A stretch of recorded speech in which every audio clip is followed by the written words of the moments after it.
రోజు మాట్లాడుతుంది. సో కాబట్టి అది మాట్లాడేది ఒకసారి మీకు డాక్యుమెంట్ పంపిస్తాం, మన ఇద్దరం మళ్ళీ మాట్లాడుకుందాం. ఒకసారి క్లోజ్ చేయండి sir please.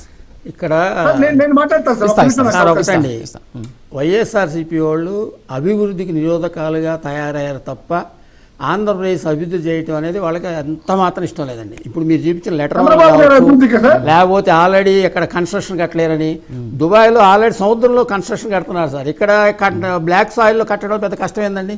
Already sir real ఎస్టేట్లో ఉన్నా అంటున్నారు, కాకపోతే కాస్త ప్రికాషన్ తీసుకొని చేస్తారు తప్ప. అందుకని ఇప్పటికైనా రేపొద్దున వాళ్ళకి ఈ 11 సీట్ల నుంచి 30 సీట్లుగా 40 సీట్లు వెళ్ళాలంటే కాస్త అభివృద్ధిలో మా కూటమి ప్రభుత్వంతో పాటు మీరు మా అభివృద్ధికి మీరు ఆటంకం కాకుండా అభివృద్ధి జరగటానికి మీరు ప్రయత్నించండి తప్ప మీ సొంత ఇది ప్రయోజనాలను దృష్టిలో పెట్టుకొని మీరు ప్రవర్తించదని మరి మరి చెప్తున్నారు.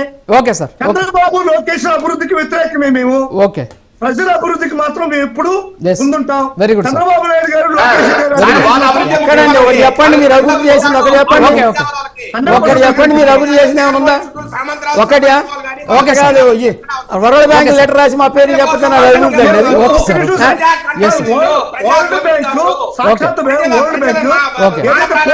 దాన్ని సందర్శించి 22,500 ఓటర్ని మీకు డాక్యుమెంట్ పెట్టా సార్, మీకు డాక్యుమెంట్ పెట్టా ఎన్జిటి ట్రిబ్యునల్ ఇచ్చినటువంటి సార్ ఒకసారి మీరు ఆ డాక్యుమెంట్ చూడండి, ఒకసారి ఆ డాక్యుమెంట్ చూడండి. మీకు పెట్టా వాట్సాప్ లో మీకు పెట్టానండి, వాట్సాప్లో మీకు పెట్టాను నేను, ఒకసారి చూడండి ఆ డాక్యుమెంట్. 4 డాక్యుమెంట్లు పెట్టాను.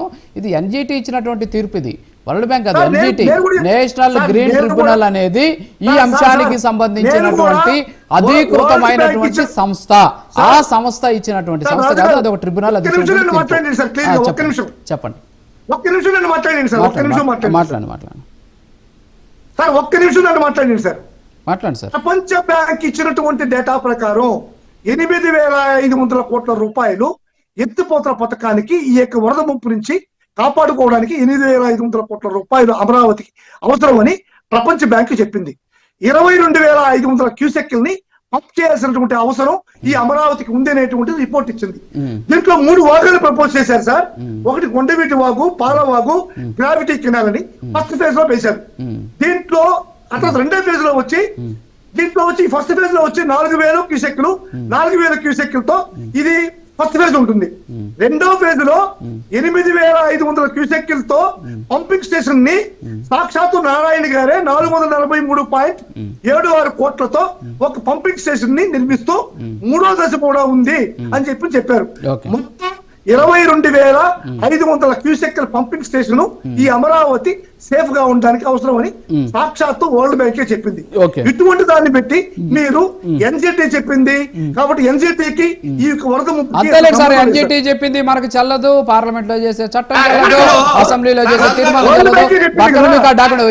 వరల్డ్ బ్యాంక్ చెప్పింది. వరల్డ్ బ్యాంక్ చెప్పేది ఏంటంటే పంపింగ్ స్టేషన్ అక్కడ వరద నీరు ఎత్తడానికి కాదు కదా చెప్పింది. అక్కడ మీకు అక్కడ వరద నీరు ఎత్తడానికి అని చెప్పి ఎక్కడైనా సరే ఫ్లడ్ వాటర్ అని ఉందా? మీ డాక్యుమెంట్ లో ఎక్కడైనా ఫ్లడ్ వాటర్ అని ఉందా? ఒకసారి ఒక్క నిమిషం ఉండండి సార్, ఒక్క నిమిషం. ఫ్లడ్ వాటర్ అనే పదాన్ని చూపించండి, ఫ్లడ్ వాటర్ అనే పదాన్ని మీరు చూపించండి, ఫ్లడ్ వాటర్ అనే పదాన్ని మీరు ఆ డాక్యుమెంట్ లో చూపించండి. ఎస్, నేను మీ ఛాలెంజ్ నేను స్వీకరిస్తున్నా చిందేపల్లి మధుసూదన్ రెడ్డి గారు. మీ డాక్యుమెంట్ లో ఫ్లడ్ వాటర్ అని ఉందా, వాటర్ పంపింగ్ అని ఉందా? నాకు ఒక్కటి చూపించండి. ఫ్లడ్ వాటర్ అని ఉంటే మీరు ఏం చెప్తే చేయడానికి సిద్ధంగా ఉన్నాను సార్. వరద నీటికి ముప్పు నుంచి కాపాడు ఫ్లడ్ వాటర్ అదే చెప్తున్నాను నేను. ఫ్లడ్ వాటర్ పంపింగ్ అనే పదం ఉందా? ఫ్లడ్ వాటర్ అనే మీరు అర్జెంట్ గా మీరు అర్జెంట్ గా ఇప్పుడు ఎన్ని వద్దు, మీరు అర్జెంట్ గా డాక్యుమెంట్ పెట్టుకొని ఎన్జిటికి అప్పీల్కి వెళ్ళిపోండి. ఎన్జిటి ఇచ్చింది కదా తీర్పు, అప్పీల్కి వెళ్ళిపోండి. మీరు హ్యాపీగా నేషనల్ గ్రీన్ ట్రిబ్యునల్ మెయిన్ బెంచ్కి వెళ్ళిపోండి. ఫస్ట్ మెయిన్ బెంచ్కి వెళ్ళిపోండి సార్. చూడండి, డబ్బులు ఇచ్చిన వాళ్ళే ఒప్పుకోవట్లా వరద అంటున్నారు. మరి మీరు ఇచ్చినటువంటి తీర్పు ఏంటిది? ఈ తీర్పు మీద నేను అప్పీల్కి వెళ్తానని చెప్పడంతో పక్కన కూడా ఉంది. మీరు ఆ తీర్పు కాపీలు కూడా మీకు పంపించా.